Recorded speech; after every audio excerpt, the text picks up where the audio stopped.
Hi everybody, I'm John Graden. In 1968, Jim Harrison created an event that in many ways defined the blood and guts era. A hard contact, bare knuckle, invitational point karate event with 6 of the country's top fighters. Jim originally shot the event as a television pilot, but the tape was lost and hasn't been viewed in 30 years, until now. Joining me to share his unique perspective on this event is one of the event's participants, Mr. Joe Louis, the man named the greatest fighter in the history of karate. Joe, welcome back to the 1968 World Championships. It's an interesting retrospective, but let's set the stage. It's 1968. Vietnam War is going. It's the age of Aquarius. It's an interesting, turmoil-ridden time in our country.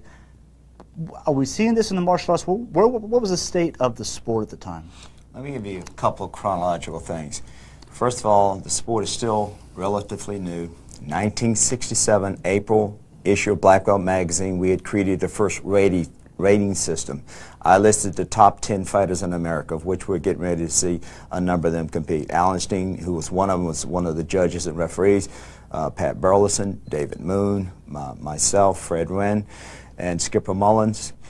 And I had just come off of a lucky win. I just recently won the United States Karate Championships in Dallas, Texas. As a matter of fact, 2 days before this particular event.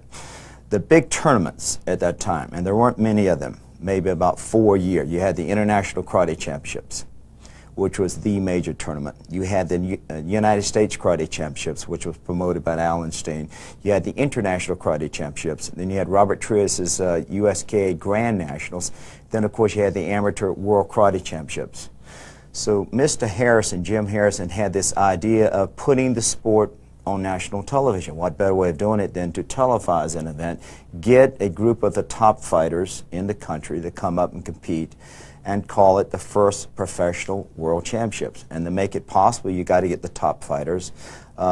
Chuck Norris was somewhat injured at that time, and he couldn't make this particular event, but he did get a good cross-section of a number of the top fighters. At that time, what you saw in most tournaments, you would see most matches would be 2 minutes long, which were the old Japanese rules.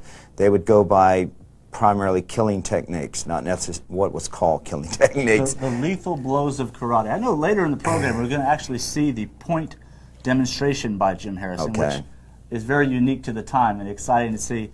But here we have 6 of the top fighters in the country. My first night in karate, February 12th, 1974, on the way to karate, I picked up the 2nd issue of Professional Karate magazine. I still have it. It is dog-eared, it's beaten up, but I knew every one of these fighters. I studied these guys, and for years I kind of fantasized about, what was the fighting really like?